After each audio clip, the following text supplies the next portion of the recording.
요새는 샐러드가 다 씻어져서 딱 따기만 하면 되니까 너무 편하다. 네, 요즘에 저렇게 맞아요. 팩으로 저게 나오더라고요. 편해. 네. 맞아.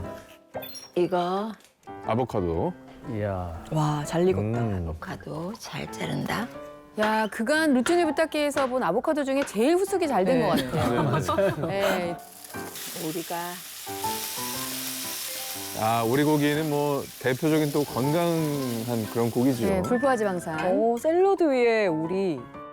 와 나는 이게 맛있더라. 발사믹. 발사믹이네. 아, 조합 좋다.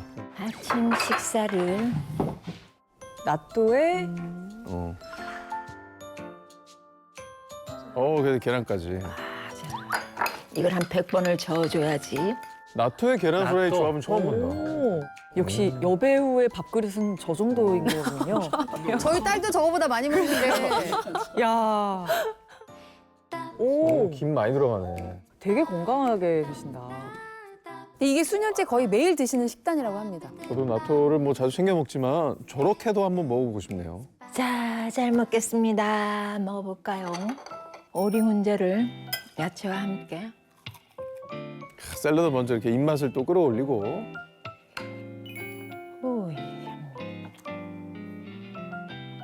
근데 저렇게 먹고 싶은데 저는 저렇게 하면 이제 간에 간식을- 기별도 안 가가지고 저 에피타이저거든요, 저한테는. 지금까지 제가 나름 체형 그대로 유지되는 게 뭐든지 잘 먹었던 것 같아요. 지방, 단백질, 탄수화물 이렇게 골고루 잘 먹으려고 노력하고 있어요. 잘 관리하신 선배님들을 보면은 젊었을 때부터 정말 꾸준한 그 관리와 식사가 참 몸에 배어 계시더라고요. 엄마랑 같이 크리스마스 트리를 만들어 볼까 하나. 벽트리. 벽트리. 아파트에는 딱이네요. 어때? 플로야, 너무 예쁘지 않냐? 봐라, 봐라. 이거 어때? 와, 너무 예쁘지? 응?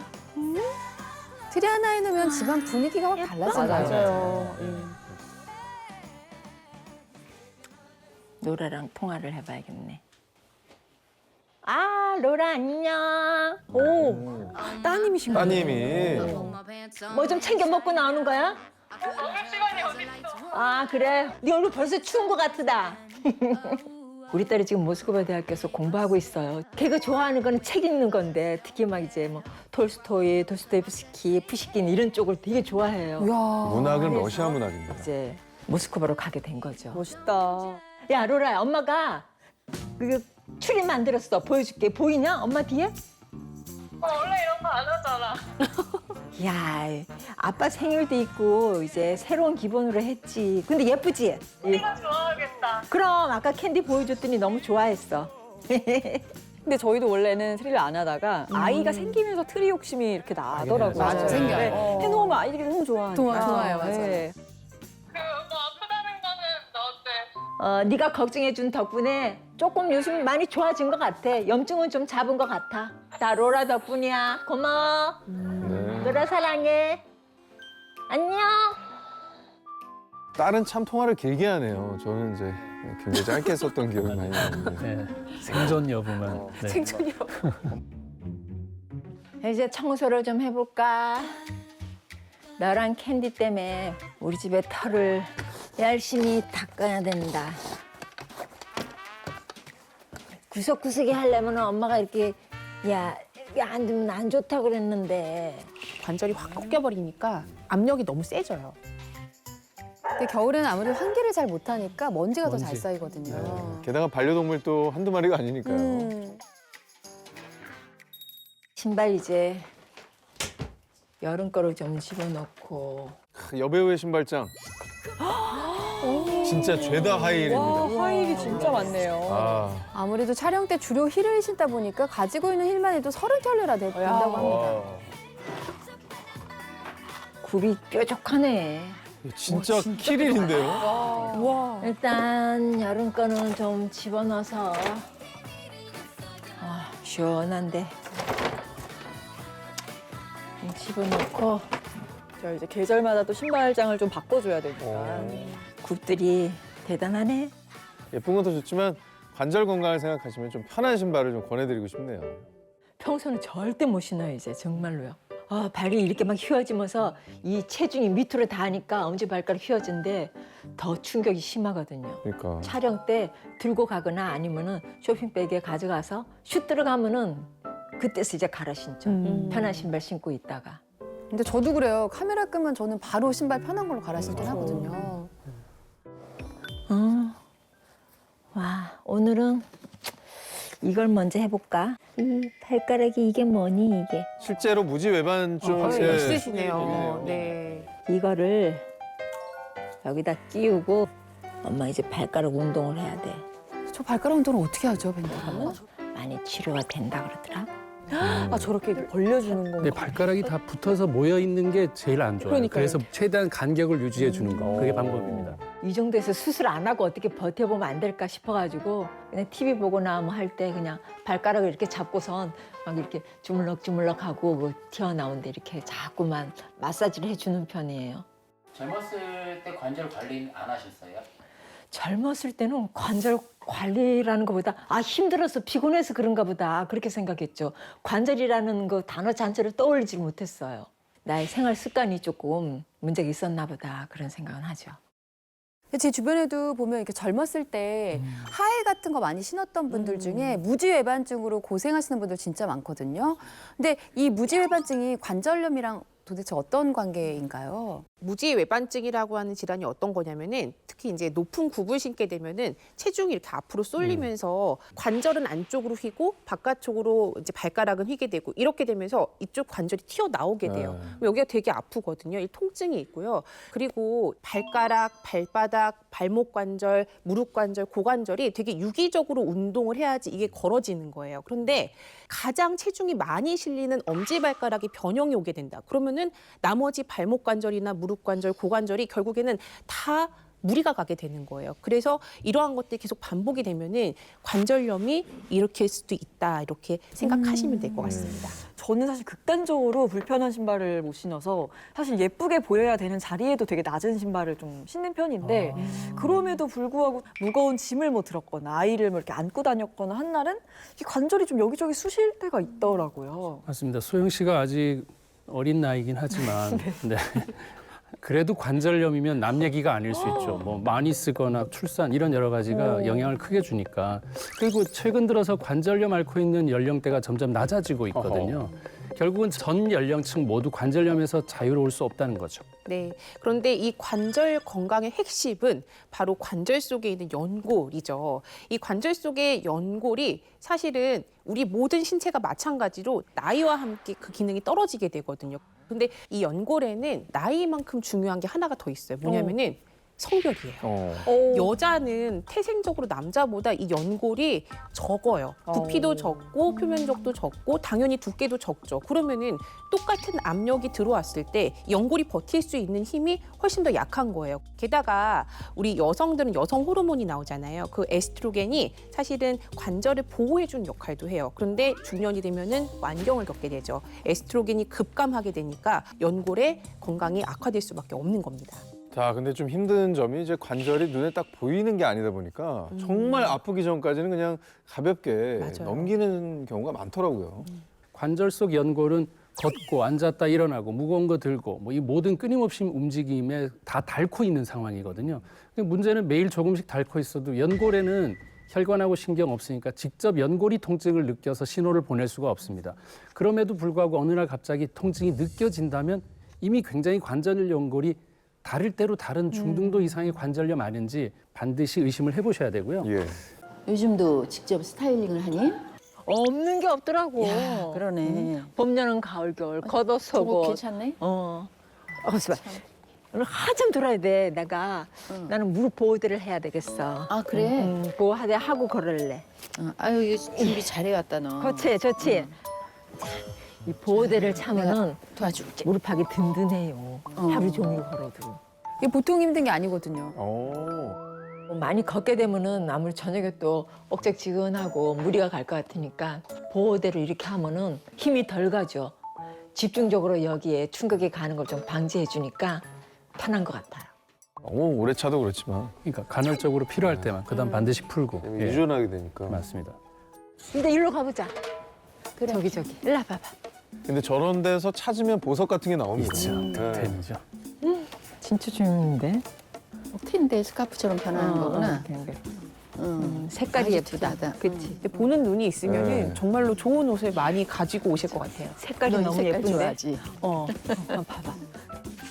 진짜 많아. 저렇게 돌아다니면 운동도 돼요. 네. 사장님, 우리 이거 무게 달아주세요. 궁금하다. 저 정도 무게면 코트까지. 코트를 사서 지금. 야, 이쪽은 호피. 얼마? 86,500원이요. 한 야, 뭉치 진짜 싼 거 아니에요? 겉옷까지 샀는데. 니트 하나에 코트가 하나가 아니잖아. 광희도 여기 되게 많이 가요. 광희 씨. 네, 광희 씨도 여기 많이 간다고 아, 했어요. 광희도요? 네.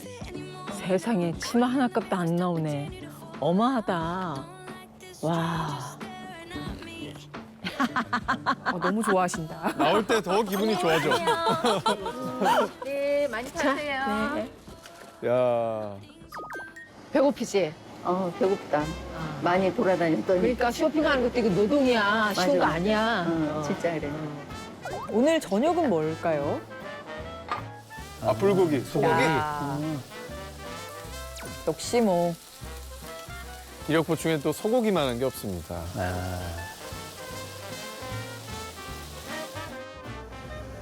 아유,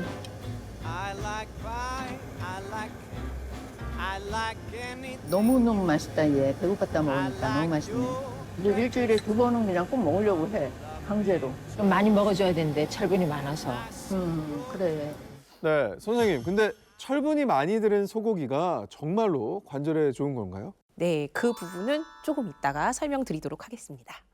우리가 이제 세월이 흐르니까 살아온 날이 살 날보다는 좀 많아진 것 같다, 그치? 그 연살은 전혀 안 보이시는데. 우리 동기생들 모여가지고서 워크숍 했던 것도 생각나고. 너 보면은 우리 어렸을 때 그 얼굴로 보여. 나이 온 게 전혀 느껴지지 않고 그냥 우리 좀 나도 만나고 언니 그래. 그대로야. 우리끼리 서로 위로해야지. 청춘이야, 청춘 우리는. 우리 오늘 돌아다니면서 이 관절에 물이 많이 갔잖아. 관절 보호에 도움이 되는 내가 먹고 있는 관절 도우미. 네. 자, 자, 오늘도 관절 많이 쓰셨기 네. 때문에 뭘 나눠 드시는 걸까요? 콘드로이친이에요. 저 같은 경우는 관절염이 있잖아요. 그러니까 이 염증을 잡아주는데 도움이 된다고, 또 우리 몸에도 굉장히 잘 맞는다고 지인이 추천을 해줘서 먹게 됐어요. 건강관리, 관절관리 더 잘해가지고 좋은 연기 오래도록 보여드리겠습니다. 네, 이종남 씨의 관절 건강 루틴 함께 살펴봤습니다. 과연 배우 이종남 씨의 점수는 몇 점이나 나왔을지 루틴 점수를 공개합니다. 오, 오. 서재걸 선생님이 85점, 김보민 선생님 80점 주셨습니다. 괜찮은 점수예요. 네. 예, 저는 전반적으로 봤을 때는 그렇게 크게 눈에 거슬리진 않았는데 한 가지 좀 말씀드리고 싶은 게 아까 전에 철분이 많으니까 관절에도 좋은 거 아니에요라고 말씀하셨잖아요. 네. 그런데 문제는요, 철분을 너무 과량으로 섭취하게 되면은 철분 자체가 염증을 일으키게 돼요. 과도한 철분은. 자, 성인 같은 경우에는 하루 권장 철분 섭취량이 남자는 7.5mg이에요. 이 완경기 여성 같은 경우에는 약 6mg 정도 됩니다. 그런데 소고기 100g당 철분 함유량이 2.6mg이나 돼요. 오. 그러니까 한 200~300g 정도 그냥 1인분 먹으면 하루 섭취 철분량을 그냥 훌쩍 넘을 수가 있는 거죠. 그러네요. 관절염이 있는 분이라면은 이 적색 고기보다는 닭고기나 생선류와 같은 하얀색 고기, 흰색 고기를 드시는 것을 조금 더 추천드립니다. 네, 서재걸 선생님은 이종남 씨의 루틴 어떻게 보셨나요? 네, 뭐 저는 전반적으로 아주 잘하고 계신다. 예, 그렇게 생각을 했고, 다만 이제 그 무지외반증 교정할 수 있게끔 안 하면 관절염이 계속 악화될 거기 때문에 그 부분은 치료를 잘 받으셔야 되겠다 생각했고요. 특히 저는 소연골 콘드로이친 챙겨 드시는 루틴을 인상 깊게 봤습니다. 우리 관절 속의 연골이 콘드로이친을 포함해서 히알루론산, 케라틴, 황산 등으로 이루어져 있는데, 이 중에 콘드로이친은 무려 연골의 3분의 1을 차지하는 중요한 성분이니까 연골의 손상을 줄여주는 역할을 합니다. 콘드로이친은 히알루론산하고 케라틴 황산보다 연골 결합력이 무려 4배에서 5배 가량 높을 뿐만 아니라 외부의 충격으로 관절에 가해지는 자극을 흡수하고 뼈와 뼈가 움직일 때 연골이 부드럽게 좀 맞물릴 수 있도록 하는 윤활제 역할까지 합니다. 네, 어떻게 보면 결국 관절 건강의 핵심은 내 몸에 있는 콘드로이친을 어떻게 잘 지키느냐 여기에 달려 있을 수 있겠네요. 네, 그렇습니다. 그런데 문제는요, 네, 너무나 당연하지만 슬픈 사실은 노화와 함께 나이가 들수록 콘드로이친이 이 몸속에서 점차 감소한다는 거죠. 그래서 40대가 되면은 20대의 절반, 그리고 60대가 되면은 신생아 때랑 비교해서 무려 82%가 줄어든다라고 해요. 그럼 거의 남아있는 게 없다라는 거죠. 이 콘드로이친이 감소하게 되면은 당연히 연골의 구성 성분이기 때문에 연골의 구조가 변성이 되고 노화가 훨씬 더 촉진이 되게 되는 거죠. 네. 네, 콘드로이친 감소가 얼마나 무서운 건지 간단한 실험을 통해서 바로 보여드리겠습니다. 먼저 콘드로이친이 풍부하게 들어간 뼈라고 한번 보여드려 보겠습니다. 연골이 잘 감싸고 있네요. 네, 이제 관절이 이렇게 움직일 때 어허. 스펀지처럼 쿠션 역할을 해서 마찰이 생겨도 별 이상이 없죠. 예. 예, 그러면은 우리는 아프다 소리 안 하고 아주 잘 쓸 수 있죠. 우리 이렇게도 하고 아주 있으니까. 부드럽습니다. 부드럽죠. 근데 콘드로이친이 만약에 부족한 연골의 경우에는 뼈끼리 마찰을 하게 되면 아유, 가루 떨어진다. 네, 이제 가루가 이렇게 떨어지고 네. 네. 막 부서지네요. 또 하필- 연골이 그럼 아유, 안 다를 돼, 거 안 돼. 아니야 저렇게 예, 되면은. 이렇게 닳게 되면 네, 뼈가 갈리면서 관절 통증이 악화되고 연골은 계속 마모가 될 수밖에 없습니다. 아, 근데 진짜 이거 저희 엄마도 그렇고 저희 시어머니도 엄청 아프다고 하시더라고요, 이게. 근데 보기만 해도 막 제 관절이 닳아 없어지는 것 같이. 근데 저런 최악의 상황을 막기 위해서는 어떻게 하는 게 제일 좋은가요? 네, 그래서 저희가 계속 이 콘드로이친을 강조해 드리는 거거든요. 이 콘드로이친이 관절 사이의 간격을 일정하게 유지하도록 하는 데 도움이 됩니다. 관절 사이의 간격이 일정하게 유지가 되면은 이게 맞닿지가 않으니까 일단 연골에 손상이 적게 되고 또 맞닿아가지고 자꾸만 자극이 되면 여기서 염증이 생기거든요. 염증의 가능성도 좀 줄여주는 거죠. 실제로 2년간 콘드로이친을 섭취한 실험에서 콘드로이친을 섭취한 그룹은 관절 사이 평균 간격이 일정하게 유지가 되었고 또 최소 간격 또한 유의하게 증가한 반면 대조군은 줄어든 것을 확인할 수 있었습니다. 네, 저희가 그동안 프리한 닥터에서 콘드로이친에 대해서 참 여러 번 다뤘잖아요. 이게 자주 강조하시는 이유가 있는 것 같네요. 네, 이미 북미와 유럽에서는 40여 년 이상 관절 연골 건강의 핵심 원료로 콘드로이친을 연구해 왔고요. 국제 골관절염 학회와 유럽 류마티즘 학회는 물론 미국 국립보건원과 국내 식약처에서도 콘드로이친을 기능성 원료로 인정하고 있을 정도로 콘드로이친의 공신력은 널리 알려져 있죠. 네, 그중에서도 이종남 씨께서 섭취하신 이 소연골 콘드로이친에 대해서 좀 주목해 볼 필요가 있는데요. 관절 통증 환자에게 소연골 콘드로이친을 3개월가량 섭취시켰더니 섭취 2주 만에 관절 통증이 유의미하게 줄어들었고 3개월 후에는 통증이 대조군 대비 약 45%나 감소한 것을 확인할 수 있었다고 합니다. 네, 근데 소라고 하면 옛날부터 귀하고 힘센 동물로 알려져 있잖아요. 그래서 관절을 튼튼하게 하는데 소 연골이 좀 도움이 될 것 같아요. 뭐 그리고 이제 뭐 멀리 보면 사람과 같은 포유류잖아요. 그래서 인체와 조금 더 유사하지 않을까라는 뭐 짐작은 되는데 특별히 이 소에서 나온 콘드로이친을 추천하시는 데 이유가 있을까요? 네, 맞습니다. 육지에서 생활하는 소는 인간의 콘드로이친 구조와 점탄성이 유사하다는 특징이 있습니다. 실제 실험을 통해서 소 연골 콘드로이친의 혈중 최고 농도 도달 시간을 확인해 봤더니 어류에서 추출한 콘드로이친보다 약 4배 빠르게 도착한 것을 확인할 수 있었는데요. 이게 어느 정도냐면 섭취한 소 연골 콘드로이친이 혈장 내까지 도달하는데 단 2.4시간 정도밖에 걸리지 않았습니다. 네. 또 하나, 이 연골에는 혈관이 아까 전에 없어서 연골을 한번 닳으면 이게 재생이 불가능하다고 했잖아요. 그런데 어찌됐든 이 연골도 유지는 돼야 되기 때문에 어디에선가 영양분을 공급을 받아야 되는 거거든요. 이 혈관이 없는 연골에 영양분을 공급하는 역할을 하는 게 이 관절 속의 활액이라고 하는 게 있어요. 그런데 이 콘드로이친이 활액의 증가와 흡수를 돕는 역할도 같이 하게 됩니다. 그래서 우리가 콘드로이친을 먹을 때는요, 우리 몸에 얼마나 잘 흡수가 되는지도 상당히 중요한 건데요. 제가 소연골 콘드로이친의 흡수력을 한눈에 볼 수 있는 간단한 실험을 하나 준비했습니다. 자, 템퍼를 관절뼈, 스펀지를 연골이라고 한번 가정해 볼게요. 자, 우리 뼈는요, 하루에도 수천 번씩 움직이면서 이 연골을 압박을 합니다. 예. 이게 연골이 압박을 받아서 연골 내에서 활액이 이렇게 나오는 게 보이시죠? 오, 네. 그런데 뼈의 압박이 사라지면은 다시 영양분이 들은 활액이 연골로 흡수되는 것을 확인을 할 수가 있습니다. 그럼 활액이 충분한 연골이 스펀지 역할만 잘해줘도 관절에 자극이 훨씬 덜 갈 것 같아요. 소연골 콘드로이친 이걸 꼭 기억을 해야겠네요.